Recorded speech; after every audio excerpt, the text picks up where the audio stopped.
Welcome to Boatbuilding News, the podcast Achieving Excellence, a series of incredible conversations with some of the highest achievers from around the world. I'm excited. This is going to be epic.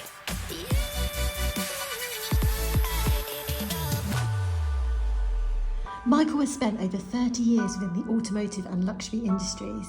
This genuinely was one of the most interesting conversations I've had on the podcast so far. Michael, good to see you. Welcome to the podcast. Hi, Holly. Hi. It makes such a change to be talking to somebody not specifically about boats. You know, I know that you work in a luxury industry, but it makes a really good change to, not speak to somebody purely about the marine world or purely about boats. But you are absolutely somebody who has achieved excellence in your field. So I'm so excited for this conversation. Great. It's great to be here, Holly. And thanks for the invitation. Yeah, no problem at all. So if you can just introduce yourself, give yourself a one-line introduction of who you are and the role that you play.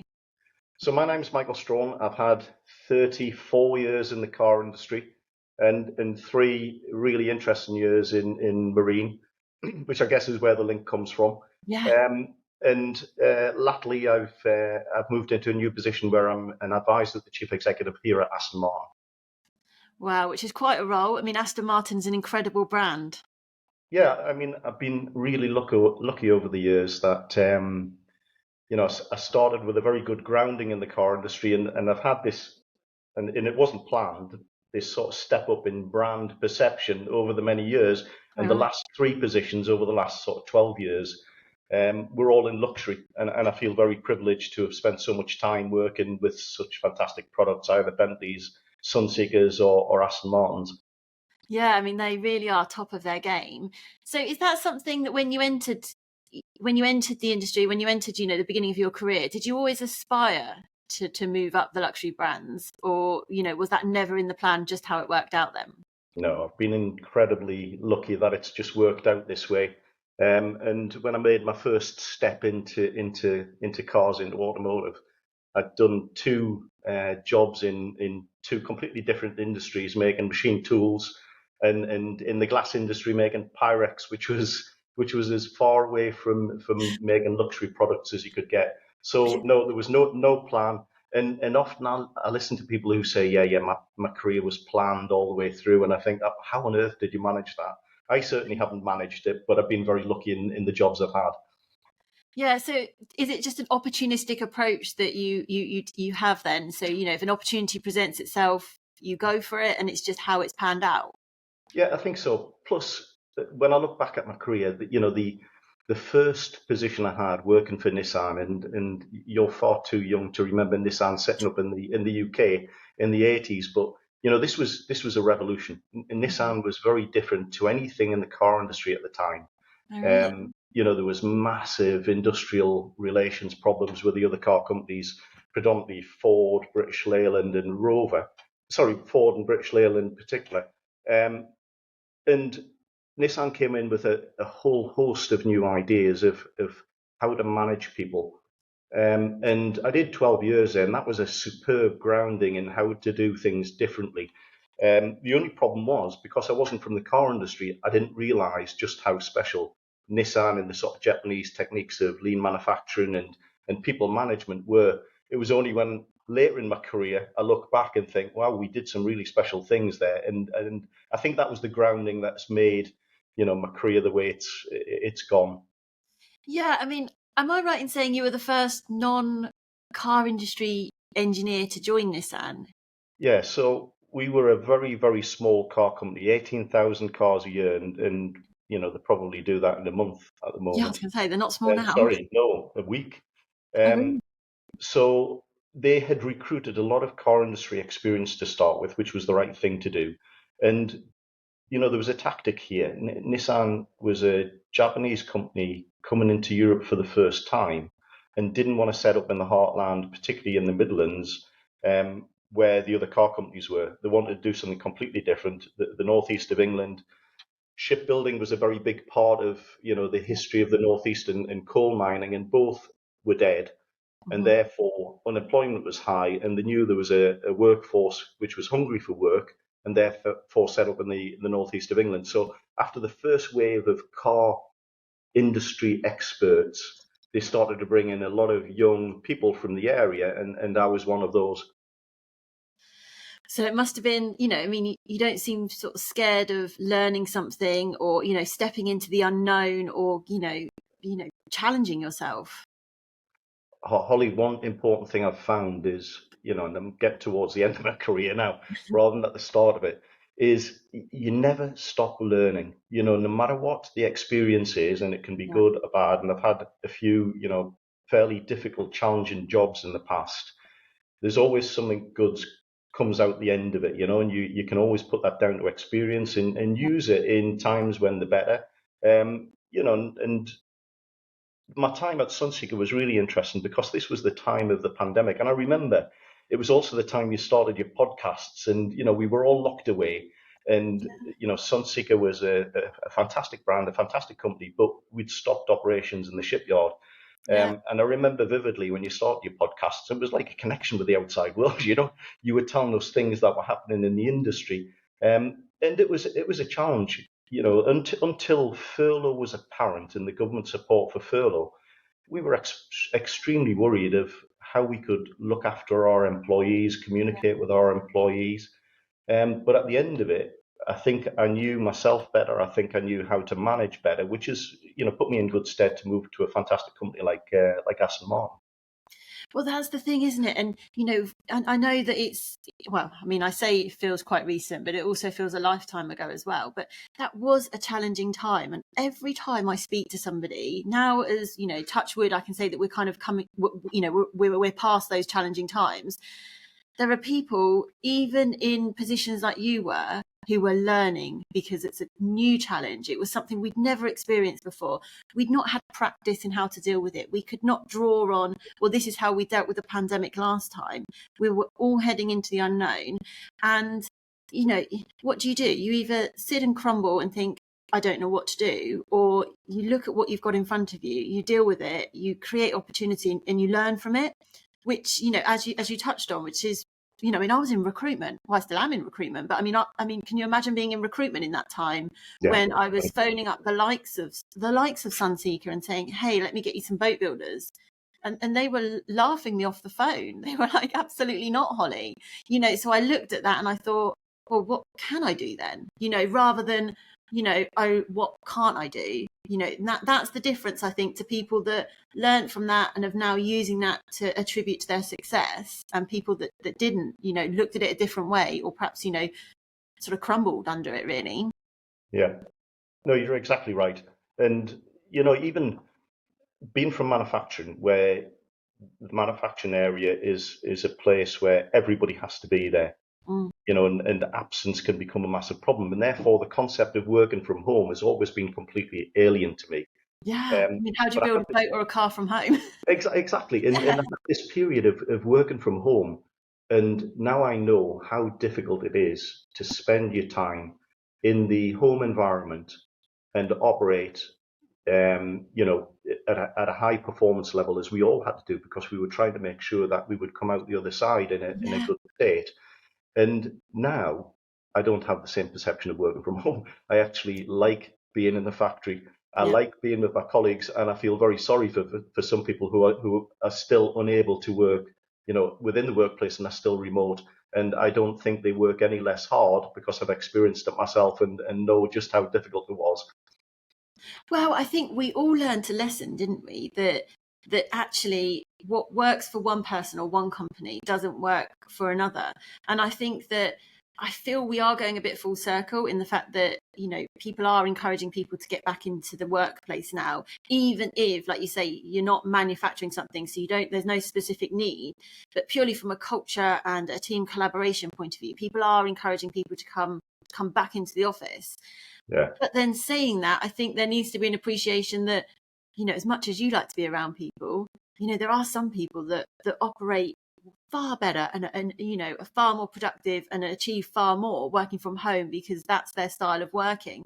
So I think, as leaders in a business, I think we appreciated that not one size fits all.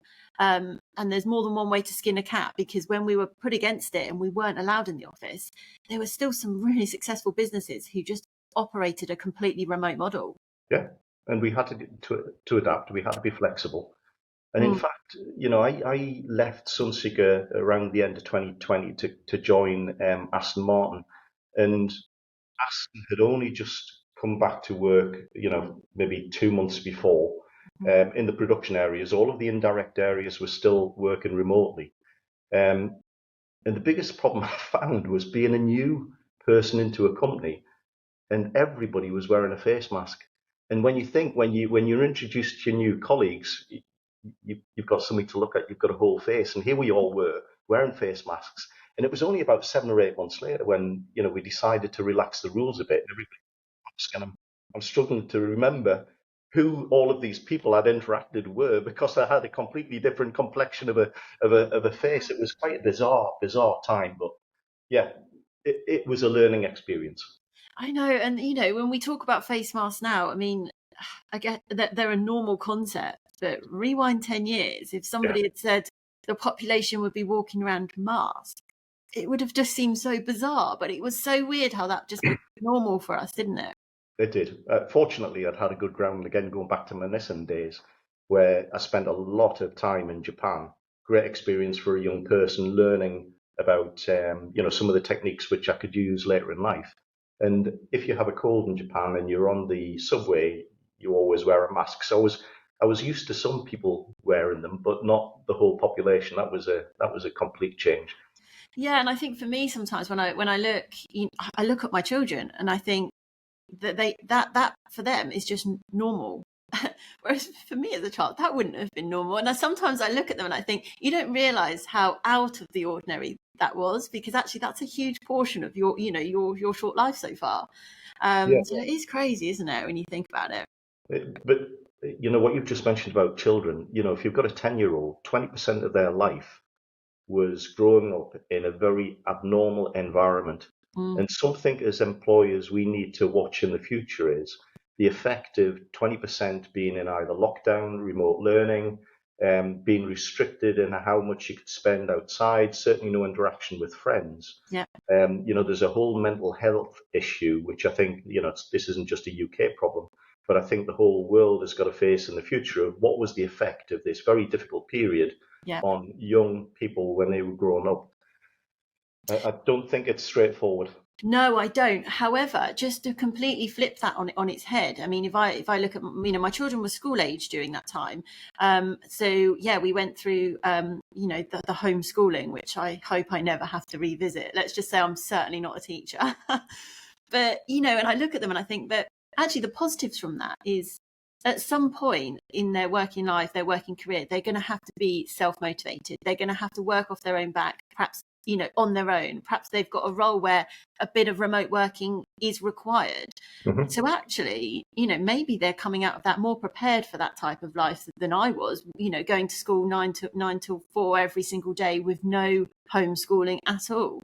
And I often wonder if there's an element of that should be built into the curriculum now, where actually maybe once a fortnight or once a month they're at home and they've given their timetable and they have to self-regulate that, self-police that, and self-motivate.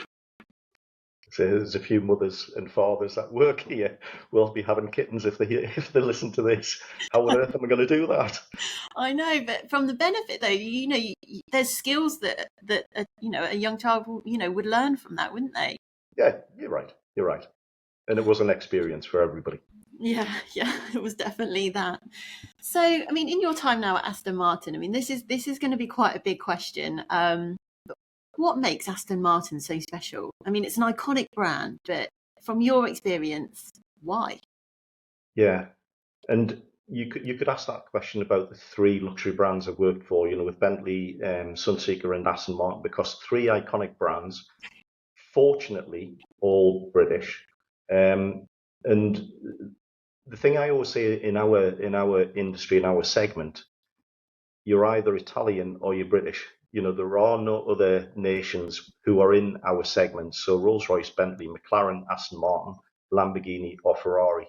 So we're very fortunate in the UK to have this core of luxury automotive products. Yeah, And I just hope in this transition to the electrification and the future of electric cars that we nurture this and we encourage the businesses that we have got. But the thing that links us is when a person buys one of those products, it's always a very emotional purchase. And, you go to lots of boat shows, you see the customers walking around there, and they're all linked by one thing. They're all very successful. You can't buy a yacht or a super yacht or a mega yacht unless you're extremely successful. And therefore, you live in a world which many of us will never experience. They experience, the best hotels in the world, the best service, the capability to do things that we would never experience. And this whole concept of experiential purchasing now is so important. So when we talk about, why is it so different, we've got to think about our customers and the fact that this purchase is a purchase of a product, but it could be a residence or it could be a piece of art. That's the world we're living in, and therefore it has to be very emotional. And of all of the car companies in the world, probably Ferrari and Aston are very matched when it comes to emotion. And a lot of that emotion comes from the way it sounds, the smell of the interior, the drop dead gorgeous looks of the product. And then we move into, okay, that's okay, but you could probably make a mass market product close, and you see some of the premium competitors make extremely good cars. But then we move into the area of handcrafting, and if I bring a customer around this factory, we always start in the leather shop because we work with materials which are not standard in the rest of the car industry. Wood, carbon fiber, the best leather money can purchase. And rather than the use of automation to make a product, we'll see the ladies and the gentlemen on the shop floor using their hands to craft product. But very similar to in the marine industry, we've got to prove to a customer why they pay so much for a product, and a lot of it is through the value which is added in the manufacturing process. So what they feel that what they're getting is top quality. It's almost crafted specifically for them as an individual, rather for them as a group as a mass market. That's really important, is the individualization part of it, because if you're paying €250,000 for a DBS, what you don't really want to see is your neighbour having purchased exactly the same car. Yes. You want to make it your own. And in my office, just underneath here, downstairs, there's an area where a customer could come in. We show them all of the leather, the paint colours, the different styles of wheel, and the lady or gent who buys the car can individualize that car to, put their mark on it.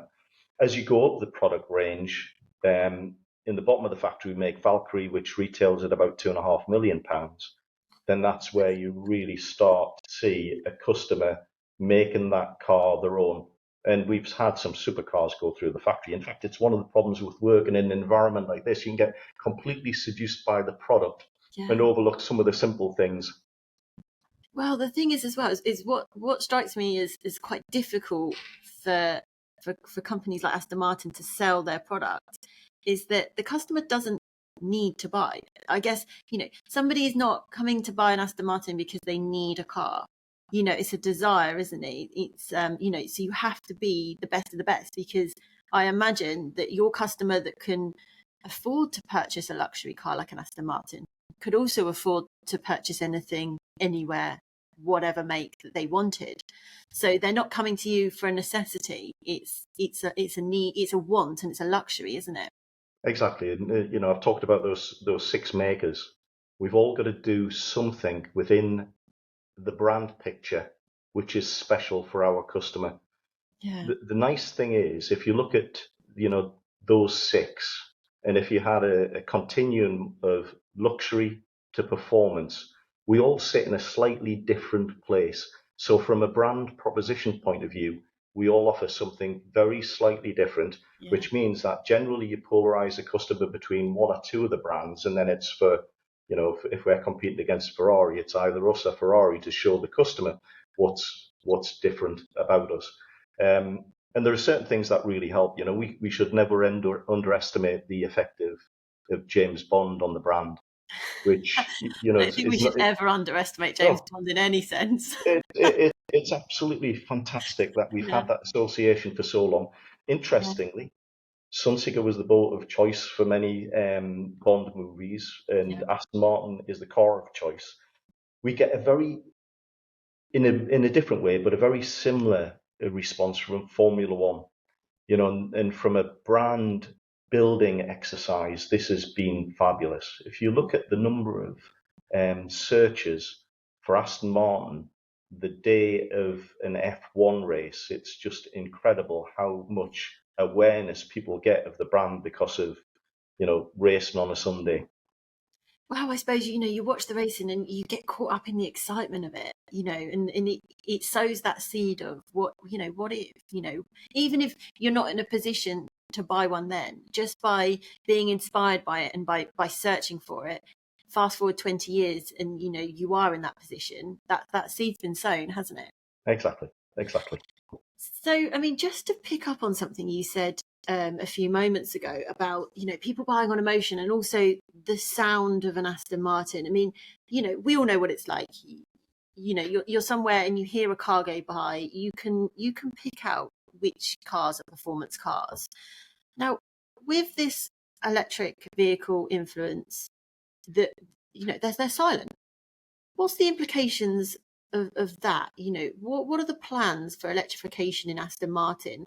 And, are there concerns that, if somebody's buying an Aston Martin for performance, for sound, for, how does that marry up with the direction we're going with the electrification and the sustainability? So there's lots to come on that subject, some of which I can't really talk about now, but we've got to replace the emotion of the exhaust sound with something different. The great thing that battery electric vehicles offer is refinement. You can't get quieter than an electric motor compared to an internal combustion engine, and that really helps. Again, those 6 luxury brands I talked about. There's a couple of brands in that area which really benefit from the fact that a battery electric vehicle is quiet and very refined. Um, on the performance side, Tesla's performance is absolutely stunning. It's incredible. I'm glad Um, to hear that because mine arrives on Friday. yeah, watch that pedal. Yeah. Um, so of course it can bring another part of a brand attribute. Um, the sound piece is the thing that we will battle with over the next few years.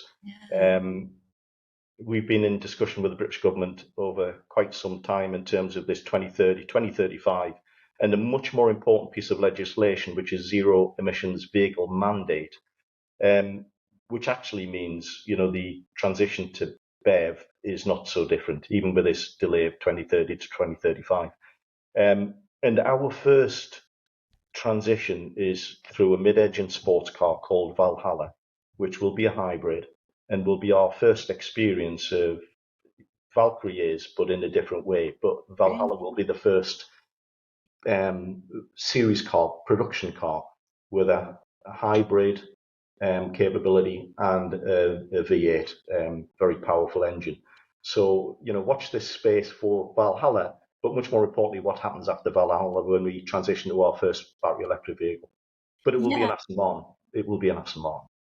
Well, I guess it's still, it's still Aston Martin. And it's still, it's innovation, isn't it? We have to move with the times. You can't just stick with the Aston Martin that everybody knows and keep with that style and expect it to age well. You've got to have an element of moving with the times, innovating, but still with the Aston Martin take on it. Exactly. I mean, the very good thing is, from a sustainability point of view, I don't think there's many brands better than Aston Martin. You might think that's a strange statement to make, but there's at least 80% of our cars still on the road. Owners tend to keep them and tend to keep them for a long time. And even when they do sell them, there'll be people who put them in, either a collection or in the garage and use them on a Sunday. So they're an extremely sustainable car already. Yes, I guess when you look at the bigger picture and not just, the emissions that one individual car is producing as you're driving it, if you look at the whole bigger picture, because it is more than just that, isn't it? Exactly. exactly. So, I mean, how do you measure success? And how, right now, as you are now, does it differ to how you measured success, perhaps when you were starting out in your Nissan days? I mean, for a business, success is creating shareholder value, and no matter what business you're in, we're here to make money for the shareholders. That's just a fact of life, and we shouldn't shy away from that. And it drives a business. It makes us make decisions in certain ways. But when I look back on my career, even at points where I've worked for companies who haven't made money, you can put success on things like securing the future of a factory.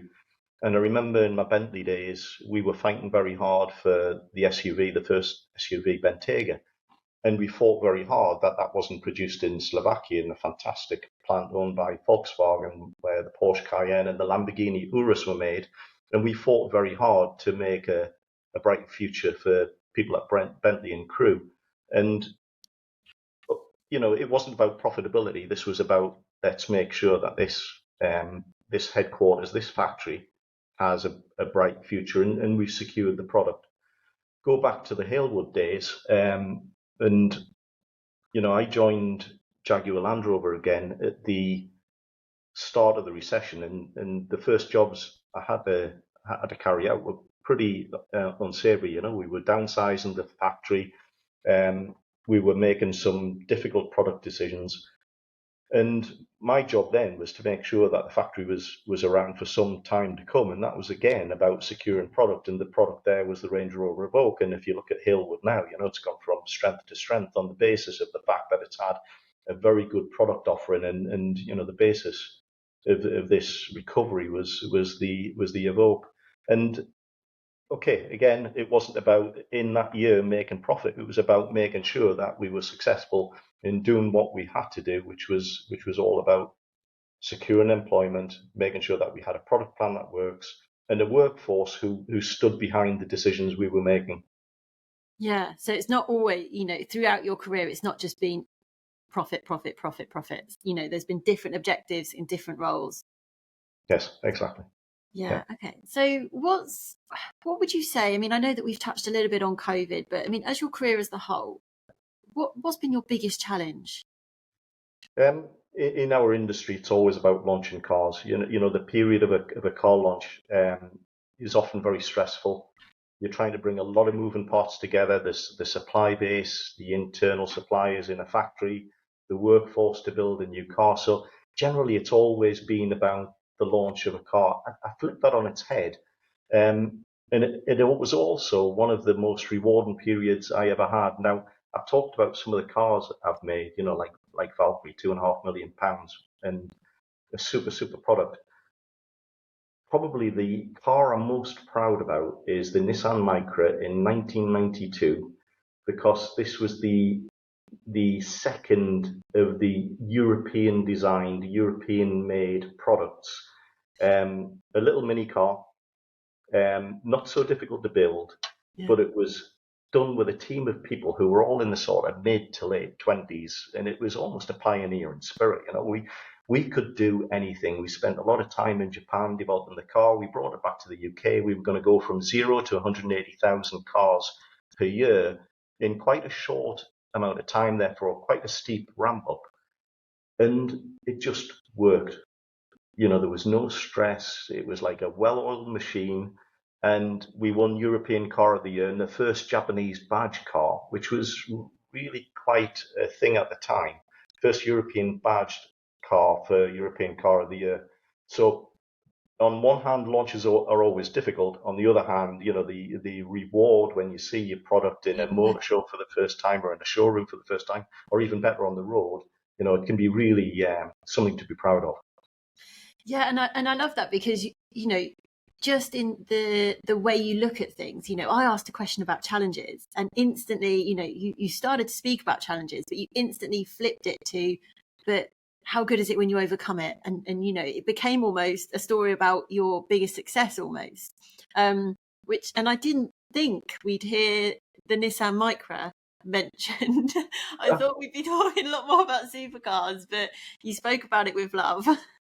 It comes back to how we started, in terms of learning and experience.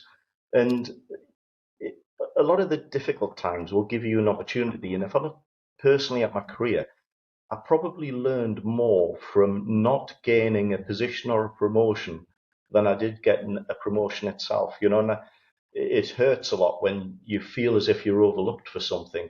But it's also a very good time for reflection and looking back, at how you presented yourself in an interview, what went wrong, there's obviously a sweet spot with an interviewer, and what button didn't you press in order to get something. So I think you can always turn adversity into something you'll learn from and make yourself a lot better in the future. I'm a keen sports person, and I interview a lot of sports people, and a lot of my friendship group are really successful sports people as well. And actually, the vibe that I get from them whenever I talk about, what makes you so successful, what do you attribute your success to, they always bring it back to knockbacks or failures, because it almost lights that fire. If you're told, oh, you haven't made the team, or you're on the bench for this game, the real people that really want that success will use that to go, okay, I'm going to make sure I'm even better. And I think that those people end up sometimes more successful than people that have had just yeses and, acceptances through their whole career and not major setbacks that they've had to overcome. No, I think you've got to learn from, you can call it failure. Sometimes it's not failure. It's just a very short sort of knock on your career.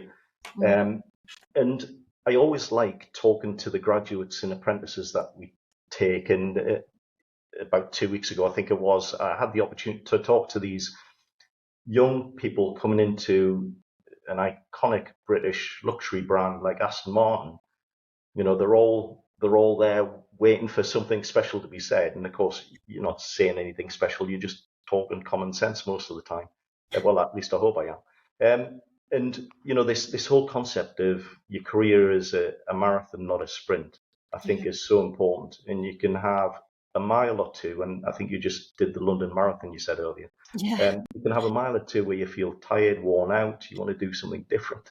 But actually, it's the perseverance. And in the marine industry, like the automotive industry, we are attractive to other companies outside of the industry. And I always tell them, when you play the chip, when you are at a point where you think you want to move and you're going to use the card, you only get one chance to use the card, because once you leave our great industries, you often don't get many opportunities to come back, and therefore make sure you're doing it for the right reasons. And a short-term financial gain might not be the best thing.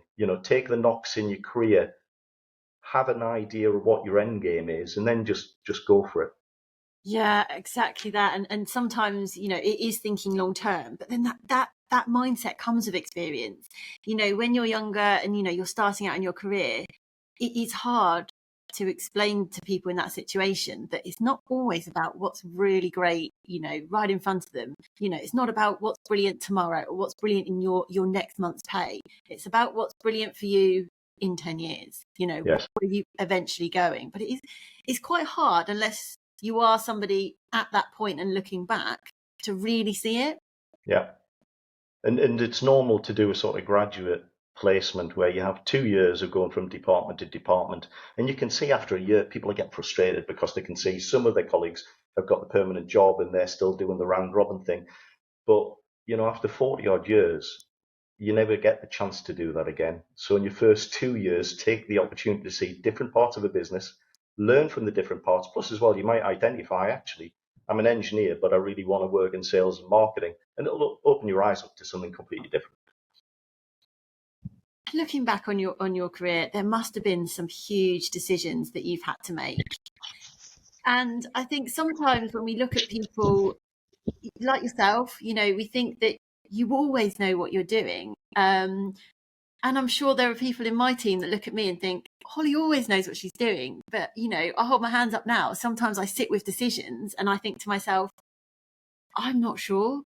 And sometimes you've just got to go with the decision and just run with it, even though you're not 100%.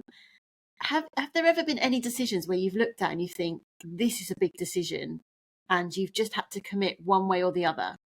Yeah. And, you've mentioned your interaction with the team. And what I've learned over time is never be afraid to say, I'm not sure what we do now. Can we have some opinions? Because with opinions come options. With options come the capability to make decisions, informed decisions.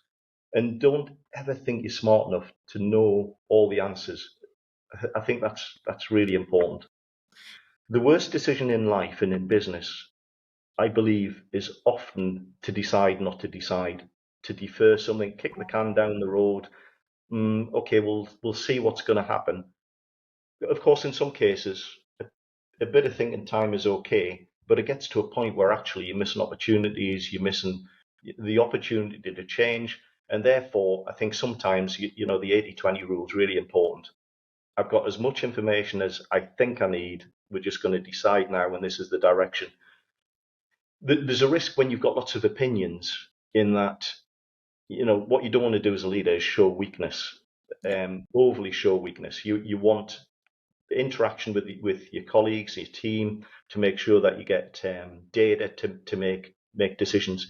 The key thing is, though, once you make a decision within a team, once you open the door and everybody goes out, everybody has got to stand behind the decision. And whenever I change company, one of the first things I talk to my team about is this is one of the rules of the game.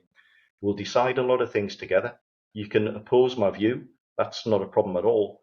But when we leave the room, the business has got to understand we've made this together. Yeah. And, the terrorists within an organization are those who go into the corridor and say, yeah, we had the discussion. I told him I disagreed with it. Straughan's an idiot. We should never have done it that way. And that's when the whole thing becomes a lot more difficult. Yeah, exactly that. I think you've hit the nail on the head there, that even if you don't all agree with the goal, when you leave that room where that decision's made, that's the direction you're going in, that's your goal, and you're all going towards it. And I think you're absolutely right in the fact that somebody once told me, I think we were talking about Richard Branson, and someone said the reason why he is so successful is he's got an amazing ability to make big decisions quickly. Yeah. And I think that, that's exactly, what you touched on, is that sometimes procrastination is the worst thing you can do. And actually you need to be strong enough to sometimes just trust your gut and just go, I'm going to go with this. And a decision is better than no decision. Yeah. It can be scary sometimes. Yeah, yes. Well, I think as well is, as you move through your career, you kind of always look to the person above you and you think they know what they're doing. Or when I get to that point, I'll know everything and I'll know what I'm doing. And then you get to that point and you realize, no, you're learning as much and almost winging it as much as you always were, just with a little bit more experience. Very good. Yeah. So, I mean, for you, what three most sort of important personality traits do you think play a big factor in somebody achieving, real excellence in what they're doing? I think, very senior leaders generally have gravitas in an organization, and the gravitas, maybe it's the wrong word, it's credibility. Yeah. And I think in order to get credibility, you've got to make sure that you listen. And I think listening is one of the biggest skills a leader can have. And quite often you'll go into boardrooms and the whole place will be dominated by one person. And quite often you can look around and think this is not a high performing team. This is dominated. There's one opinion. And therefore I think the skills of listening are really important. But, you're absolutely right with the listening, though, because, sometimes, although, as a leader, you do want to make a decision and you do want to commit to it and go for it. You don't want to do it blinkered. Do you know what I mean? Or blind. You still have to listen to what's going on around you, whether that's your team, whether that's the industry, whether that's other experts. Because I think, there's so many leaders that forget to listen because they're too busy sort of speaking or telling or, giving the advice, that they're not actually realizing that they are, needing to take it as well. Yeah, you touch on a very important point there, Holly, as well, in terms of, we've listened, we've made the decision, this is the way we're going to go. Communicating the direction then becomes critical, because you've only had maybe a dozen people in your meeting room when you've decided to do something. And I've been through some tricky times, and one thing I've always felt I needed to do was, once the big decisions are made, is communicate it face to face. And we're big believers here in many of the other companies that I've worked for, where this whole town hall process, where you get the whole organization together. Yeah. And even if it's bad news, it's much better to do it in that sort of way, which was why during the pandemic, it was incredibly difficult to communicate with people. First of all, there wasn't a great deal of information around, because things weren't changing on an hourly basis. It was a very slow process. Yeah. But keeping that communication with people when they were sitting at home and obviously worried about, when's this going to end? Is it going to end? What happens at the end? What's the trigger to get me back to work? When am I going to know all of this? So we went from the extreme of being able to get 1,000 people together, talk to them at once, to trying to pick everybody off by their personal email, not really understanding were people picking up the message which we've just sent them. Yeah, it is difficult, and that tested everyone's communication, because we had to adjust how we communicate. We were having to communicate something that we'd never communicated before. But we came out the back of it probably being better communicators and learning about, methods and techniques of communicating that we wouldn't have learned had we not had to face that. Yes, I think so. So who's your biggest influence? My father, no doubt. Really? Yeah. My father was, interestingly, I did a full circle, because he was from the marine industry in the Northeast. He was an engineer. I wasn't forced into a particular direction, but he's the person who I guess had the bigger influence on my career. Awesome. Well, he sounds like he's been a good influence, but definitely a positive influence then. Oh yeah, I wish I could fix things the way he could fix things. Oh really? Awesome. And the final question, we always end with, which is my favorite question because I learned so much from this. But what one quote do you strive to live by that kind of inspires you or motivates you sort of daily? I knew you were going to spring this one on me, so I didn't. It's not a spring. Everyone knows. No, it's not. It's not. But it is a good question. It's quite insightful. Yeah. So my son studies in ETH in Zurich, and that's the university where Einstein studied. Okay. And in ETH, there's a locker, which is Einstein's locker, and you open it up, and it's a sort of almost a small museum to Einstein. And we've talked about making mistakes, and I think he said something along the lines of, a person who never makes a mistake never tried anything new. And when we talk about innovation and pushing companies to the boundaries, the important thing is, don't suppress people wanting to do something different. And if it doesn't quite work, never blame a person. Yeah. It's all about this experience of learning from even mistakes and making the company, making the person better. And for me, that's resonated for a long time through my career. Yeah, definitely. And I love that. And I love that question, because every person I speak to says something different, but it amazes me every time. I think by the end of it, I might create a book of quotes, because, everyone says a different one. I don't think I've had any doubles yet, but they're all brilliant. Absolutely love them. Well, thank you so much, Michael, for this time. I really hope to chat again soon, but it's been a really great conversation. Thank you so much. Thanks, Holly. I've enjoyed it. Thank you. Awesome. I really hope you've enjoyed this episode. If you have, then it would be awesome if you could leave a rating or a review. Don't forget to subscribe so you can listen to us again. See you soon.